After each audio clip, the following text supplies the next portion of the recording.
Toujours une femme, c'est le podcast qui explore les mille et une façons de vivre pleinement épanouie après une agression sexuelle. Je suis Natacha et je te souhaite la bienvenue sur ce podcast que j'aurais voulu entendre après l'agression sexuelle que j'ai vécue à l'adolescence. Comme beaucoup de femmes, j'ai cru pendant de longues années que je ne m'en sortirais jamais. Pourtant, aujourd'hui, j'ai une vie pleinement épanouie, particulièrement au niveau de ma sexualité. C'est possible. Seule ou avec mes invités témoins et experts, je donne à chaque épisode des clés pour que toi aussi, tu puisses te créer une vie dans laquelle tu te sentes libre, puissante et épanouie. Bonne écoute!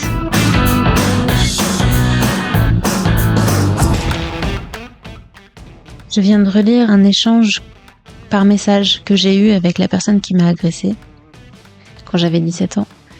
Et cet échange, il a eu lieu en l'été 2020.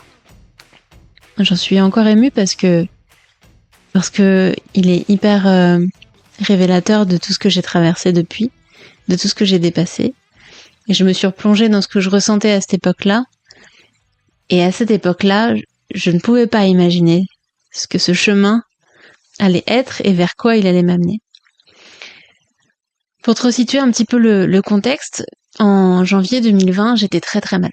J'ai globalement un corps qui somatise énormément et dès que ça va mal, psychologiquement, qu'il y a quelque chose qui n'est pas aligné pour moi, je somatise, mon corps me le fait bien comprendre. Sauf que les messages sont pas toujours très clairs. Et donc on est en janvier 2020 et ça fait plusieurs semaines que je suis alitée, j'ai plus de force, zéro énergie, j'arrive plus à me lever, il y a rien qui va, j'ai mal partout, mais je suis pas malade, je fais plein d'examens médicaux, il y a rien, techniquement tout va bien, sauf que factuellement rien ne va. Ça fait plusieurs semaines que je suis alitée et que je comprends pas ce qui se passe et que j'essaye de comprendre parce que je sais que il y a toujours un message quand je suis pas bien, mais là je comprends pas. Je comprends pas, ma vie va bien, j'ai fait des changements de vie hyper importants, hyper alignés, je suis bien dans ma vie à quasiment tous les niveaux. Jusqu'au jour où mes filles viennent m'embrasser.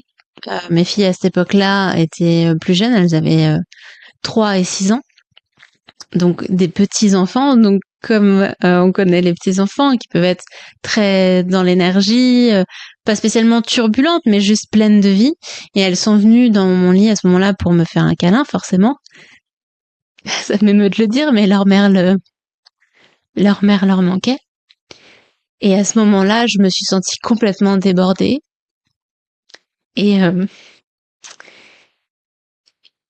je leur ai demandé de partir. Je leur ai dit, je sais plus exactement ce que je leur ai dit. Je leur ai dit quelque chose comme, je sais pas, je veux plus vous voir, mais partez, là, je peux plus. Non, laissez-moi tranquille. Voilà, je leur ai dit, laissez-moi tranquille. Ce qui, pour moi, était horrible. C'était horrible de dire ça à mes enfants, qui sont pour moi mes enfants, c'est ce qui est de plus important pour moi au monde. Ça fait des années, enfin, depuis qu'elles sont nées, je fais tout pour avoir une relation hyper proche et compréhensive et d'essayer de faire en sorte qu'elles se développent à leur manière pour être heureuses. J'essaie d'être la plus présente possible. Et du coup, d'entendre ces mots-là de ma bouche, ça a été un électrochoc. Je me suis dit, mais c'est pas possible en fait. C'est pas possible d'en arriver à un point où je supporte plus mes enfants. Il y a un truc qui va pas. Et donc j'ai commencé à lister. J'aime bien les listes. Et j'ai commencé à lister ce qui était plus possible pour moi dans la vie en fait. J'ai listé ce que je ne voulais plus tolérer. Je ne veux plus. Et j'ai écrit je ne veux plus 2 points et j'ai listé. Je ne veux plus ça, je ne veux plus ça, je ne veux plus ça. Ce qui m'a amené du coup à clarifier mes besoins. J'ai besoin de ça, ça, ça, ça, ça.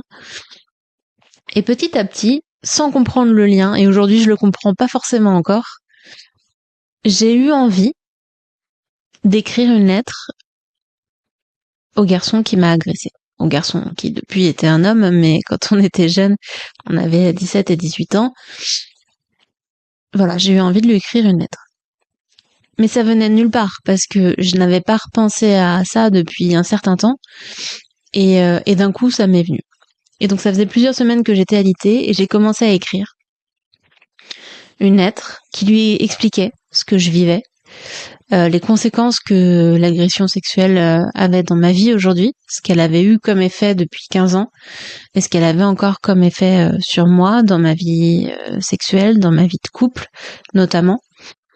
Alors ça a été dur, ça a été... j'ai pleuré, forcément. Et voilà, je l'ai écrite, je pense, sur mon téléphone à ce moment-là. Je l'ai relu plusieurs fois, en essayant de rajouter des choses quand ça me venait, et en accueillant les émotions telles qu'elles venaient. Vraiment en laissant sortir ce qu'il y avait à sortir, aussi bien par écrit qu'en termes d'émotion. Et le lendemain, je pouvais remarcher. Le lendemain, à partir du lendemain, j'ai commencé à retrouver de l'énergie. Et donc, comme je te disais, début 2020, c'était donc juste avant le Covid, et il se trouve que moi, il y a eu une sorte de renaissance à ce moment-là.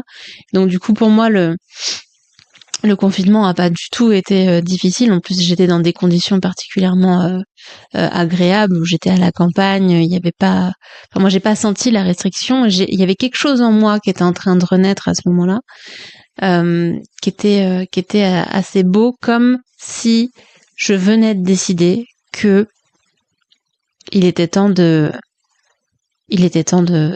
quoi. Que je me sentais prête, que j'avais plus peur. Et que j'avais atteint un point de mal-être et de souffrance que je ne pouvais plus tolérer, parce que ça allait au-delà de moi, ça déteignait sur mon compagnon et ça commençait à déteindre sur mes enfants, et là c'était plus possible pour moi, en fait. Alors attention, quand je dis ça, je dis pas que si toi qui m'écoutes, ça déteint sur ton mari et tes enfants et que tu n'as pas le courage d'aller te faire aider ou quelque chose comme ça, t'es une mauvaise personne. C'est pas du tout ce que je suis en train de dire. C'est juste que moi, à ce moment-là, c'était le bon moment, parce que toutes les conditions étaient réunies pour ça, comme on en a pu en parler avec Sabine Seguin dans l'épisode qu'on a fait ensemble. Il y a des moments où toutes les conditions sont là, et c'est pas forcément des conditions extérieures, mais il y a peut-être une estime de soi, une force qu'on peut avoir en soi, un recul qu'on a. Moi, c'est vrai que ça faisait un moment que je faisais du développement personnel, et il y a des choses que j'avais apprises sur moi, des blessures que j'avais dépassées.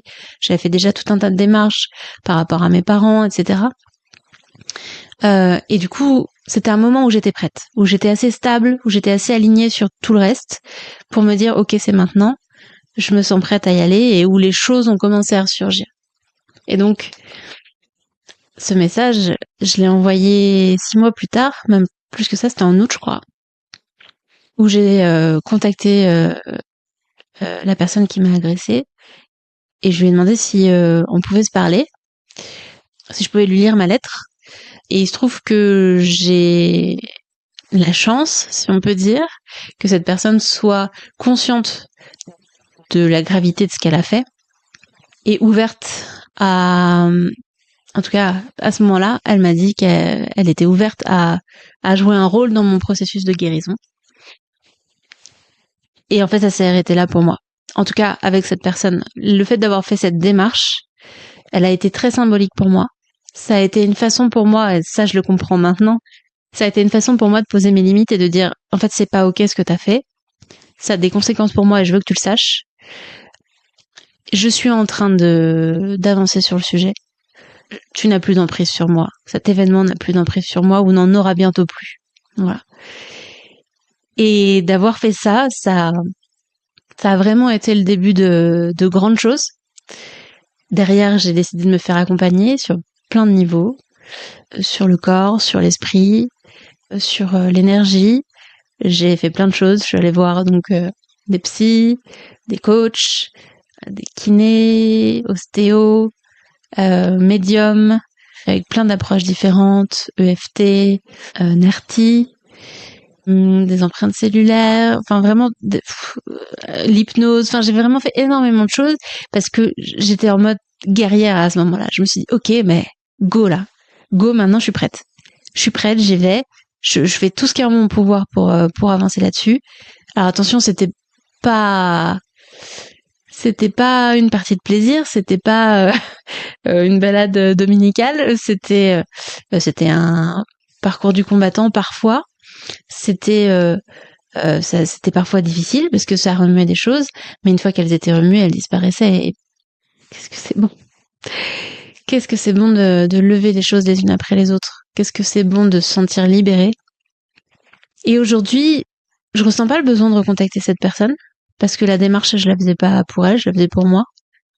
J'ai pas besoin de lui dire que je lui pardonne. Que je lui ai pardonné, lui. Alors attention, hein, je lui pardonne lui, je lui pardonne pas ce qu'il a fait.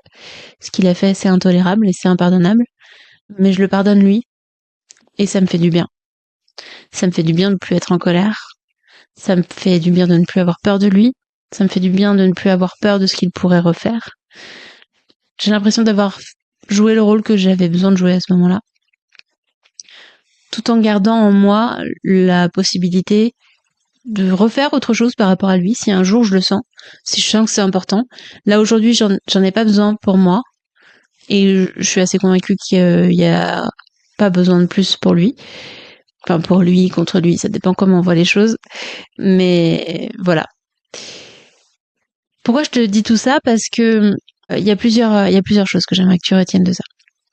La première, c'est écoute-toi. Tout ce qui se passe en toi est un indicateur de ce dont tu as besoin. Et ça veut pas dire pour autant qu'il faut que tu ailles en mode bourrin. Si t'y arrives pas, si t'arrives pas à passer le pas de faire quelque chose, si t'arrives pas à te sentir bien, c'est pas grave. C'est clairement désagréable, mais c'est pas grave. Ce que tu vis aujourd'hui, c'est passager. Quand tu seras prête, tu pourras aller au-delà, tu pourras avancer et tu pourras te créer la vie que t'as envie de te créer. Et c'est pas tout blanc ou tout noir. C'est pas j'ai rien réussi, j'ai tout réussi. C'est quelque chose de progressif. Quand t'avances, tu vas avancer sur les sujets les plus douloureux en premier, ou en tout cas, pas forcément les plus douloureux, mais ceux qui impactent le plus ta vie aujourd'hui. Et petit à petit, tu vas lever ces choses-là. Et donc assez rapidement, en fait, tu vas lever des poids énormes qui te pèsent depuis longtemps. Et ensuite, tu vas les affiner.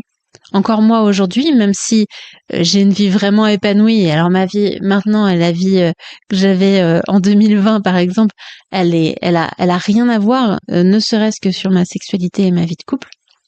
Mais il reste des choses. Il y a encore des choses. Et c'est devenu un plaisir en fait pour moi, parce que ce qui était lourd, douloureux, en tout cas ce qui constituait la plus grosse partie de ce qui était douloureux, a disparu. A évolué, s'est transformé. Et donc du coup, ce qui reste, c'est pas agréable, c'est pas plaisant, ça peut être encore profond, ça peut être encore parfois difficile, mais c'est un plaisir d'aller le débusquer parce que ça ne me freine plus dans ma vie. Ça a juste, par petites touches, des influences, des conséquences dans ma vie, mais c'est une formidable occasion d'aller comprendre ce qui se joue en moi et d'aller ajuster encore un peu plus ma vie pour qu'elle corresponde parfaitement à ce que j'en attends, à ce que j'ai envie de vivre, et pour que voilà, j'ai une vie encore plus épanouie qu'elle ne l'est aujourd'hui. Donc voilà, les messages que j'avais envie de te transmettre, c'est ça, et que c'est pas une obligation d'écrire à l'agresseur, c'est pas une obligation de rentrer en contact avec lui, c'est ce que j'ai senti moi à ce moment-là. J'y ai pensé les 15 années précédentes parfois, mais c'était pas ok pour moi en fait. Il y a eu des moments où j'ai voulu lui parler parce qu'on se côtoyait encore et où je suis allée le confronter en direct et où ça m'a pas aidé. Ça m'a pas aidé du tout. Au contraire, ça m'a enfoncé parce que j'étais pas prête à recevoir sa réaction, j'étais pas prête à gérer ce que ça créait en moi. Et puis il y a eu des moments où j'ai eu envie et où j'ai senti en fait que non, j'ai envie mais c'est pas une bonne idée, ça va pas me faire du bien. Voilà. Donc si y a quelque chose à retenir, c'est ça, c'est écoute-toi,